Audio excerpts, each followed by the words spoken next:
I see revenue for the state of Oklahoma, and I see us helping the Thunder continue to do what they've done with their great championship run and have something available to them that will hopefully help them.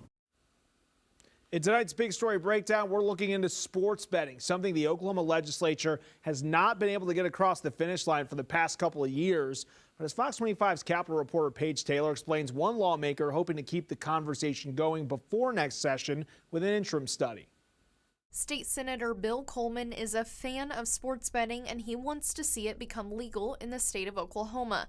But attempts have been unsuccessful so far in making that happen. Several pieces of legislation saw movement early on this past legislative session, but then stalled after lawmakers said an agreement could not be met between the parties involved. Governor Kevin Stitt was not on board with proposed legislation and said he was left out of conversations. There's no possible way that I'm going to let one industry come into this building, give someone a sheet of paper and say, run this bill. I think that's the height of corruption.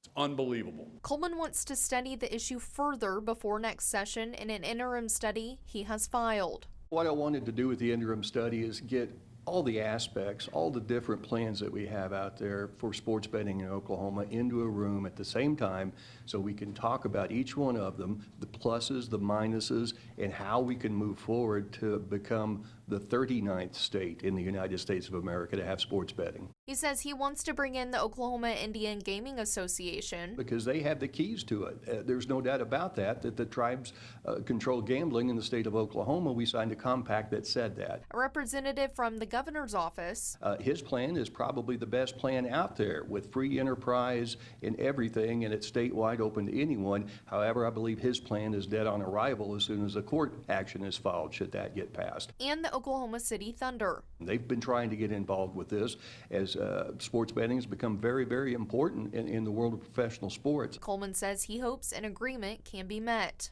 I mean, we're one of 11 states without sports betting right now, and I think that the people of Oklahoma, I think they would love to do that. Paige Taylor, Fox 25 News.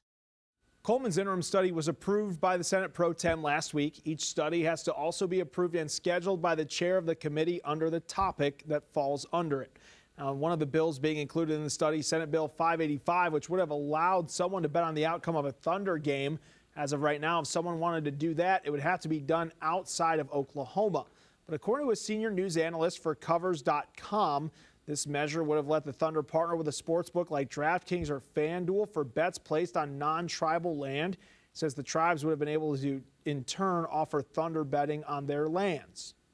Is reflecting that there are more tribal stakeholders involved in this, perhaps than in other states. It's complex, but it is something that we've seen with technology is manageable.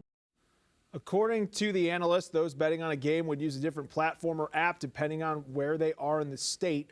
We did reach out to the Oklahoma Indian Gaming Association to see what the organization had to say about the proposal, but at the time, a spokeswoman declined to comment on the bill. Now, so when did sports betting become a big topic of discussion for states? For the answer, we have to go all the way back to 2018 when the Supreme Court issued a landmark decision. The court ruled 6-3 to strike down the Federal Professional and Amateur Sports Protection Act. The 1992 law banned state-authorized sports gambling with some exceptions. It also made Nevada the only state where people could wager on the results of a single game.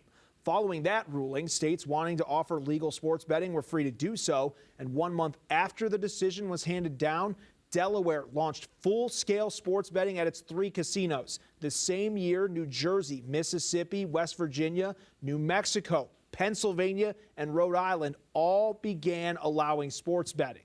Fast forward to now. As of March, sports betting is legal in 39 states and in D.C., according to the American Gambling Association. We have a look at the map here. You can see Oklahoma and Texas, the only 2 states in our area, really, that haven't legalized it. And like Oklahoma, Texas took a crack at it during their session this year. Lawmakers ran a House joint resolution proposing a constitutional amendment designed to authorize the legislature to legalize sports betting. However, the resolution quickly died.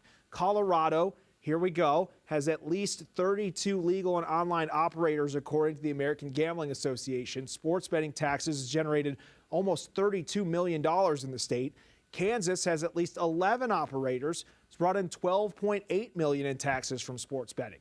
The Missouri Gambling Commission says sports betting is expected to go live in their state December 1st, an initiative to legalize sports betting in the state narrowly approved by voters last November.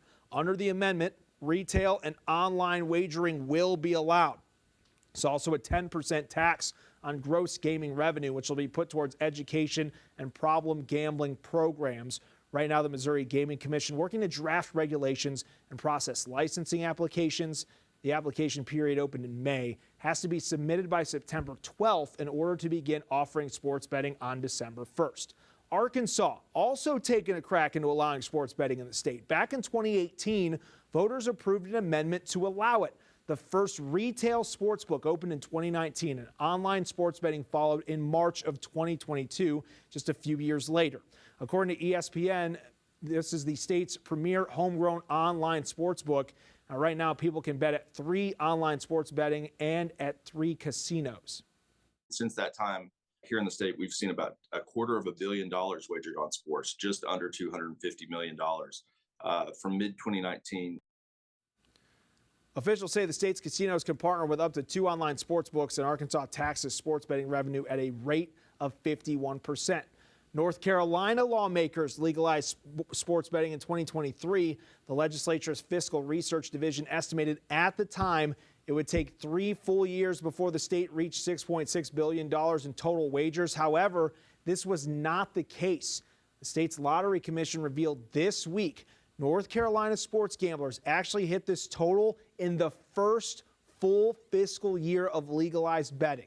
And there is growing support for sports gambling in the United States. The American Gambling Association's 2024 American Attitude Survey found 75% of Americans support legal sports wagering in their home state.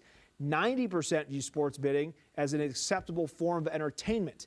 There are some concerns surrounding the financial toll sports betting can take. According to NBC News, researchers looked at data sets showing deposits and withdrawals into and out of online sports betting platforms like FanDuel and DraftKings, as well as to and from equity brokerage accounts.